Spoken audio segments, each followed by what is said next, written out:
Now, you have to see this left and right polarity is placed in which era. If the prevalent philosophy is pro-left, then it doesn't really matter of how right the rightists are. Yeah. How, because there is not going to be any appeal. Appeal, yeah. The diagram of appeal is determined by the prevalent philosophy, and in a lot of smaller clusters, the right and left appeal is created through the prevalent philosophy. So the mullah is never going to be liked, unless, of course, he starts to dress up like an American Hipster? star, or he goes closer towards it, or he comes something which is conspicuous for the right. Yeah. You know what I'm saying? So if he has a smaller beard, Yeah. or an English accent. Yeah. You know what I'm saying? So whatever he takes from the prevalent philosophy, and I'm talking about English here because English is the prevalent philosophy right now. It was a totally different diagram, but the same rule, same phenomena was going on 200 years ago. And so on. 300 years ago it was something else, and 600 years ago it was something else. So this is how the physiological behavior is designed. It is hardwired. So unless you change, okay, let me give you another example. If you do not have a TV in the house, no matter for what reason, you're not going to hate mullahs. You can disagree with them, and you will argue against them, but you're not going to hate them. But if you have it, and of course I'm talking about any screen, but if you have a direct exposure which is coming from the bigger canvas of whatever the global heroes are declared and whatever is cool, then you're never going to listen to the mullah, even if it's your father.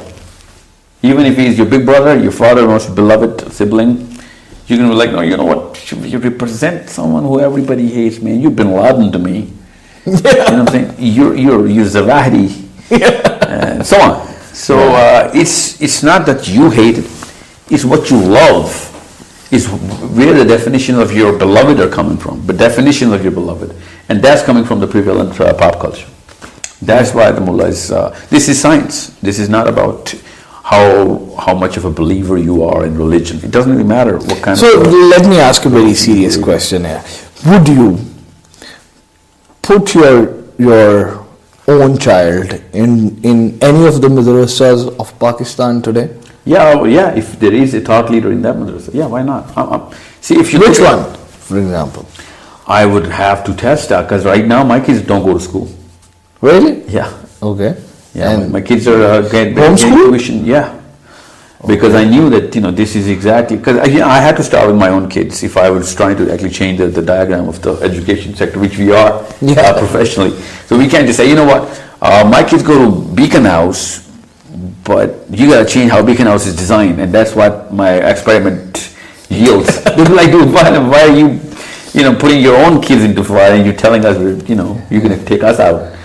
So I experimented with my kids. I started off with an IQ experiment, or how to raise an IQ, because I really believe that the current system of education drops the IQ of a child.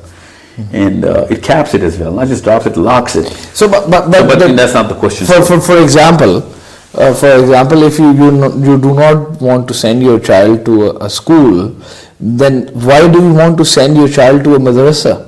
Because it's a different kind I'm of... talking about leadership here. I'm not talking about for a permanent 8 years course. Yeah. I'm talking about getting an intellectual juice out of it. Do you think that they have some kind of intellectual juice right now in Pakistan? The mullahs and the maulvis, can they? Yeah. They have this juice, and they do have the intent or I never doubt or the capacity to deliver?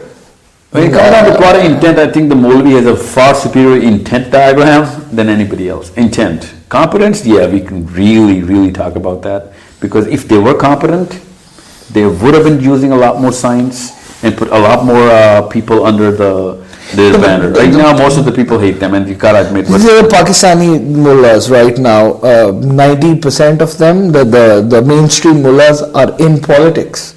Oh, yeah, so which by default 90% of all of the people from Adam were in politics. Yeah, no, I'm talking about the current it's going to be like this till